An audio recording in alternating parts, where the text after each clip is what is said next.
July 8th, 2026, 6:10 a.m. A 10th floor office suite in a mid-rise building in Charlotte, North Carolina, the kind of address that reads as solid and unremarkable on a client statement. Brushed steel elevator doors, a lobby directory listing a dozen small wealth management firms nobody outside the industry has ever heard of. The cleaning crew's master key turns in a door that should have been locked from the inside, the way it always was before the first employee arrived. It isn't. Inside, every light on the floor is on, exactly as it was left the previous evening. The hum of an idle copier still warm in the corner, a coffee maker in the break room switched on and long since burned dry. One office at the end of the hall has a desk with a single manila folder sitting open in the center of it, angled slightly toward the door as though someone had wanted it to be the first thing anyone saw. The cleaner who finds it doesn't touch it.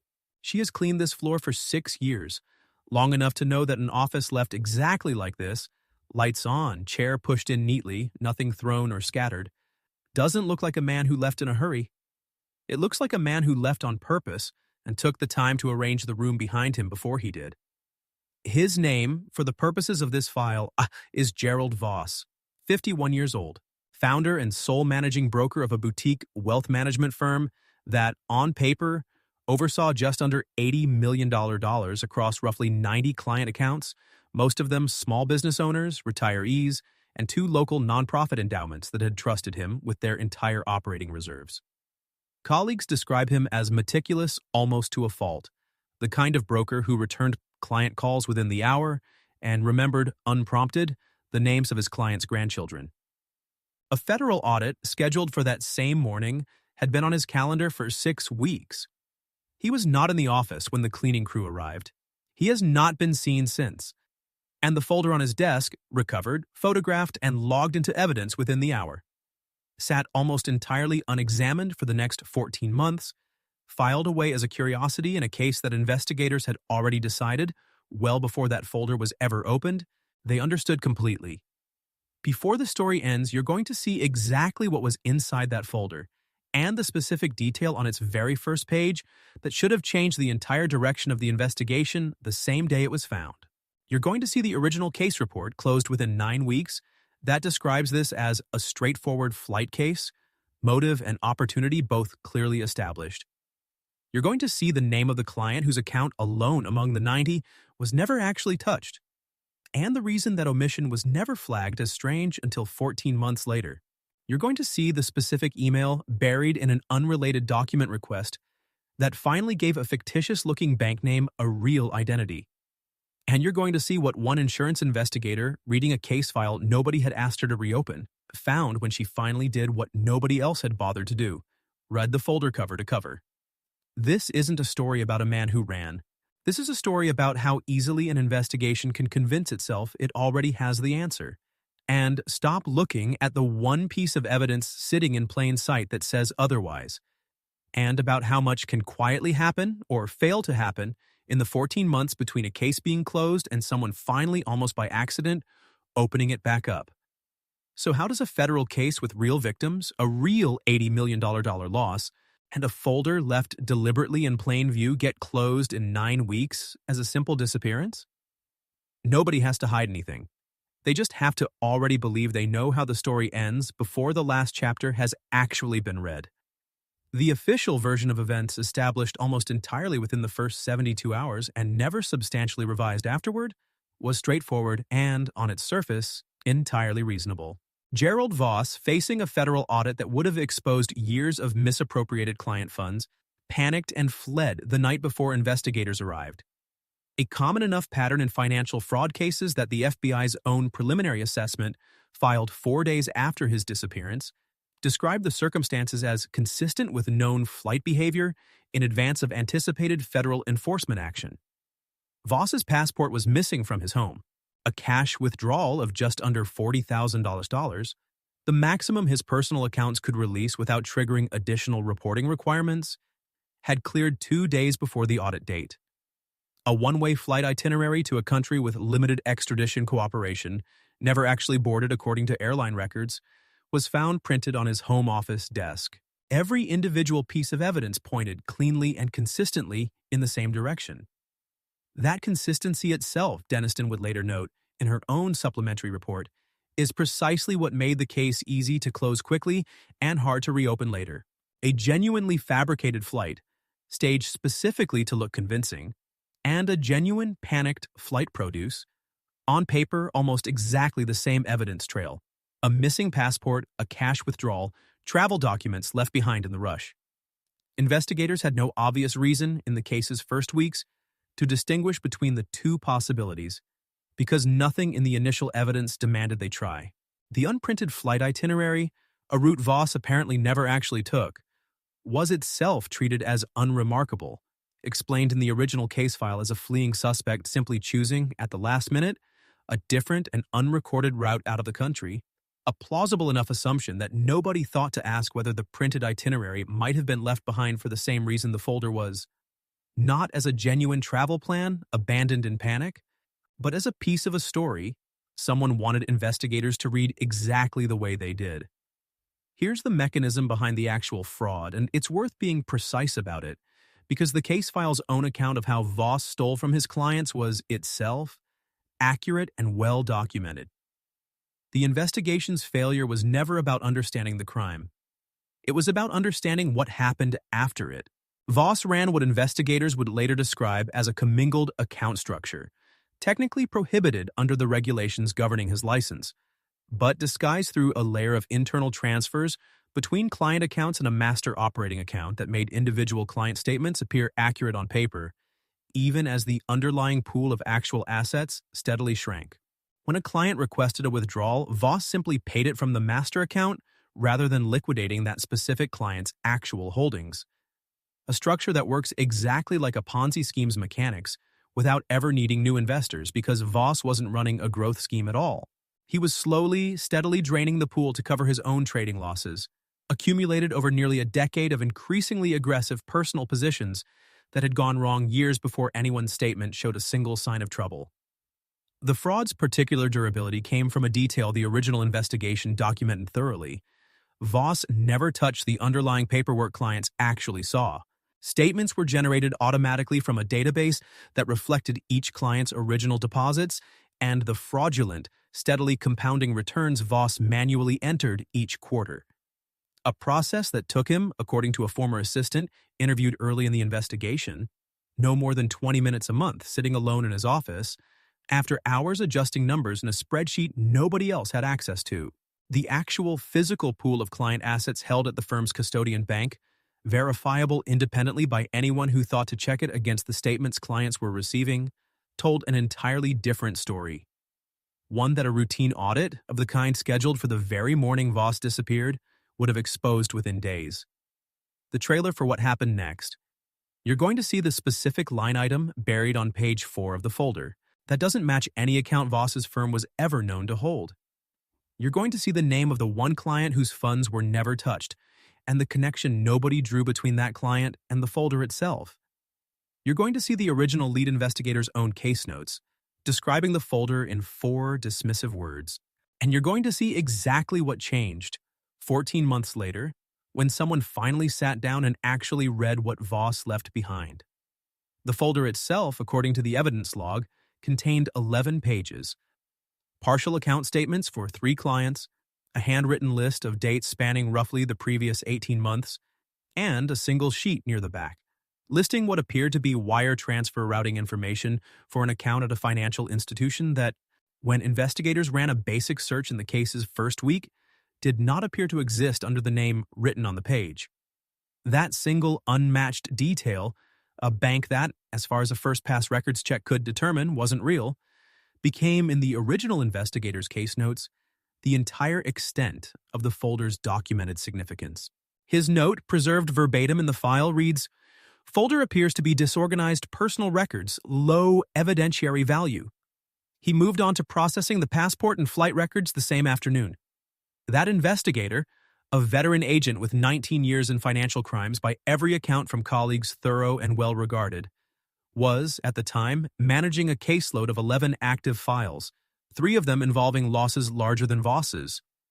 In a brief statement given after the case reopened, he described his reasoning at the time not as carelessness, but as triage, with the central fraud already fully documented through the firm's own records, and a fugitive warrant already the correct next legal step regardless of what else the folder might contain, spending additional investigative hours chasing a bank name that a basic search couldn't confirm existed felt in the moment like exactly the kind of low-return work his caseload didn't have room for. He has not disputed that the decision, in hindsight, was wrong. He has maintained just as consistently that it was a reasonable decision given what he knew and how much time he had to know it in. So ask the question that would sit unanswered for the next 14 months. Why would a man fleeing the country with every reason to destroy anything incriminating before he left instead leave a single folder open and angled toward the door containing the one piece of information, a bank account that appeared not to exist, that a careful search might have actually led somewhere? A man genuinely panicking, genuinely running with nothing but a passport and $40,000 in cash, does not typically pause to arrange evidence for whoever finds his office. He destroys it, burns it, takes it with him, or simply doesn't think about it at all in the adrenaline of the moment. Voss, by every account of the office's condition that morning, did none of those things. He left the room, according to the cleaner who found it, looking almost staged. That question sat unasked because the case procedurally didn't need it answered. Once the FBI's Financial Crimes Division confirmed the commingled account fraud through the firm's own internal records, a process that took roughly 6 weeks, and produced a complete, prosecutable account of exactly how Voss had stolen from his clients, the case's central legal question was considered resolved. A federal warrant for Voss's arrest was issued in absentia. The victim's restitution claims moved into a separate civil and insurance process, and the case itself, from a law enforcement perspective, was formally reclassified from active investigation to fugitive case, a status that, practically speaking, means new leads are pursued only if they arrive, rather than actively sought. The folder, sitting in an evidence locker with a case note calling it low value, was never actively investigated again. There is one more detail Deniston's review surfaced, one that has never fully made it into any public account of the case. Among the 90 client accounts Voss's firm managed, exactly one was never touched by the commingled fraud at all. Its balance, verified independently against the custodian bank's own records, matched exactly what its statements had always claimed, untouched from the scheme's first documented transfer to its last. That account belonged to a small family trust connected, according to state and corporation records Deniston pulled, almost as an afterthought, to the same second advisor whose name surfaced through the folder's final page.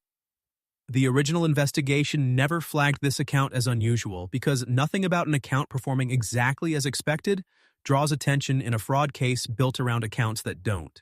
It was only once Deniston had already identified the second advisor through an entirely different document that the untouched account's owner became, in her own words, impossible to read as a coincidence anymore.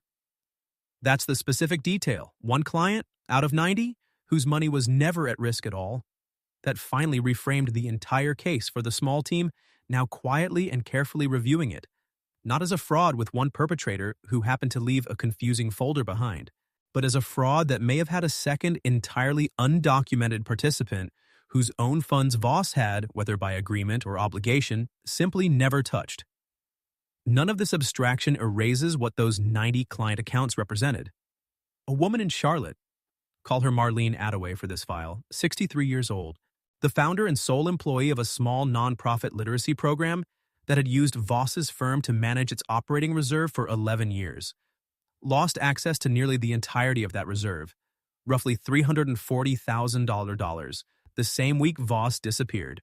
She had built the program from a single after-school reading table in a church basement into a modest but genuinely effective operation serving 40 children a year. She learned the money was gone, not from Voss's firm at all, but from her own bank, when a routine transfer she'd scheduled to cover that month's part-time tutor stipends simply failed to clear. She spent that entire first day on hold with 3 different phone numbers before finally reaching a recorded message announcing that Voss's firm was temporarily unable to process client requests. Language so bland it took her nearly a week to understand she wasn't dealing with a technical glitch at all. Without the reserve, she spent the following 18 months operating on donated space and volunteer hours alone, twice coming within weeks of shutting down entirely before a regional foundation grant, secured largely through her own relentless, exhausted persistence, kept the doors open. She has described those 18 months as the hardest stretch of her professional life, made harder by a specific, recurring shame she still hasn't fully shaken. The feeling, entirely unearned, that she should somehow have seen this coming, should have asked harder questions of a man she'd trusted for over a decade with money that wasn't even hers to lose. She has described in a statement given to a local reporter after the case eventually reopened the specific and lasting anger of learning more than a year later that a folder containing what might have been an actual lead sat in an evidence locker the entire time her program was fighting to survive, unexamined because one investigator's first-week note had never been revisited. The person who finally revisited it was not, notably, anyone connected to the original criminal investigation at all. Her name, for the purposes of this file, is Carla Deniston, an insurance fraud investigator assigned 14 months after Voss's disappearance to review the case file as part of a routine claims verification process tied to the victim's restitution filings. A process entirely separate from and with far less institutional authority than the original FBI investigation, but one that, unlike the original case, required her to read every document in the file before signing off on anything, because her employer's own claims process, unlike a fugitive case status, doesn't allow evidence to simply sit unexamined once a file crosses a desk. Deniston, by her own account, had handled dozens of similarly sized cases before this one, most of them concluding exactly the way the paperwork suggested they would. A fraud confirmed, a claim paid out, a file closed without any further complications.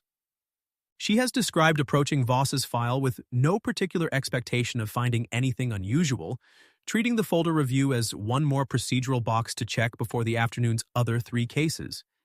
It was, she later said, almost boring work right up until it wasn't. Deniston has described the specific, almost accidental nature of her own discovery, reading through the folder's 11 pages not because she suspected anything, but simply because her job required a documented review of every piece of evidence tied to the loss she was assessing. It was the handwritten list of dates, the second document in the folder, dismissed in the original case notes without any real analysis, that caught her attention first. Cross-referencing those dates against the firm's own internal transfer records, which she had separate access to as part of the insurance claims process, she found that each date on Voss's handwritten list corresponded, almost exactly, to a transfer out of the master operating account that the original fraud investigation had already documented as part of the broader scheme. What the original investigation hadn't done was ask why Voss himself would keep a private, handwritten record of his own crimes, a document that made far more sense as evidence being assembled for someone else's benefit than as a personal record a fleeing embezzler would have any reason to keep, let alone leave behind in plain view. The unmatched bank name on the folder's final page, the detail that had ended the original investigator's interest in the folder entirely, took Deniston, working with a colleague who specialized in offshore financial structures, roughly 3 weeks to resolve. The institution didn't exist under a public-facing name because it wasn't a bank at all in the conventional sense. It was an internal designation, a shell structure Voss's own recovered emails, obtained separately through the civil restitution process, showed him referring to using an entirely different name in every other document connected to the fraud. Deniston's colleague, walking through the resolution process later for the record, described the specific piece of luck involved. The internal designation on the folder's page happened to match almost verbatim an abbreviation used in a single email thread Voss had sent nearly 4 years earlier, an email that had surfaced only because it was attached, almost incidentally, to an unrelated document request made during the civil litigation's discovery process. Had that particular email not existed, or not been requested for entirely unrelated reasons, the name on the folder's final page might have remained exactly what the original investigator assumed it was. A dead end, a bank that didn't exist, worth nothing more than the 4 dismissive words already written about it. The name on the folder's page matched nothing in the fraud investigation specifically because it wasn't meant to describe the fraud. Cross-referenced against a separate set of financial records that had only surfaced during the civil litigation. Records the original criminal investigation had never requested, because it had no ongoing reason to keep pulling additional documents once its central legal question was already resolved. The name matched an account associated not with Voss's own scheme, but with a second, entirely separate financial advisor who had, years earlier, briefly partnered with Voss on a handful of joint client accounts before that partnership dissolved, under circumstances neither man had ever fully explained to regulators. That second advisor, whose name has not been made public, and who has not been criminally charged in connection with this case as of this recording, had, according to records Deniston's review surfaced, continued receiving small, irregular transfers from accounts connected to Voss's firm for nearly 3 years after their formal partnership ended. Transfers that never appeared on any client statement and were never flagged during the original fraud investigation because they predated and were structurally separate from the commingled account scheme. Investigators had already fully documented and considered the whole story.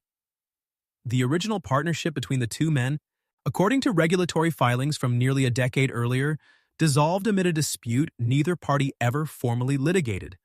A joint venture managing a small set of high-net-worth client accounts that ended, according to the sparse public record, with a mutual decision to pursue separate business interests, language vague enough to have raised no particular concern at the time from the regulators who reviewed it.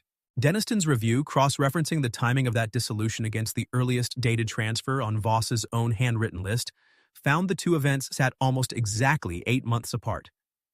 Not close enough to prove any direct connection on its own, but close enough, in her own words, to be the kind of coincidence that stops looking like one the more paperwork you actually read. And that's really the uncomfortable center of this whole case. The folder Gerald Voss left behind does not prove on its own that his disappearance was anything other than what the original investigation concluded. A man fleeing a federal audit he knew he couldn't survive. It also does not resolve cleanly the far stranger question of why a man in that position would leave behind the one document capable of connecting his own crime to someone else's, arranged according to the initial evidence photographs, with what looks less like the careless byproduct of a panicked flight and more like something meant to be found. There are, according to people close to the reopened investigation, essentially two competing readings of that folder, and neither has been ruled out. The first, that Voss, in whatever chaotic final hours preceded his disappearance, made a half-conscious, perhaps even unconscious decision to leave a trail. Not a full confession, but enough of one that someone eventually might understand he hadn't acted entirely alone in whatever happened to that partnership 8 months before the first documented transfer. The second, considerably darker reading, that the folder was never Voss's decision to leave at all, that someone else, aware of exactly what an audit would eventually surface, ensured a version of events existed that would point investigators toward a fleeing broker and nowhere else, at least not quickly, and that the folder's survival in an evidence locker for 14 months was less an oversight than a bet that paid off for exactly as long as nobody looked closely. Investigators reopening the case have publicly stated only that the folder's contents warrant further review in connection with previously unexamined financial relationships, language careful enough to reopen a door without naming who might be standing on the other side of it. Marlene Attaway, for her part, has said she doesn't particularly care which of the two readings turns out to be true. What she has said, plainly, in that same statement to a local reporter, is that the 14 months her literacy program spent fighting to survive were 14 months during which a folder that might have mattered sat in a box, unread because a caseload was full, and a bank name didn't come up in a first search. This case made it to the channel. Not everyone does. Some files never leave the vault. The ones still under active review. The ones where a second advisor's name can't yet be printed without compromising whatever comes next. The ones where the untouched account's own owner has never been publicly asked to explain anything at all. If you want those, the link's in the description. So, who actually left that folder open on the desk? A broker making one last half-conscious attempt at honesty on his way out the door, or someone else entirely, making sure a name eventually surfaced, whether Voss himself ever intended it to or not? Leave your answer below.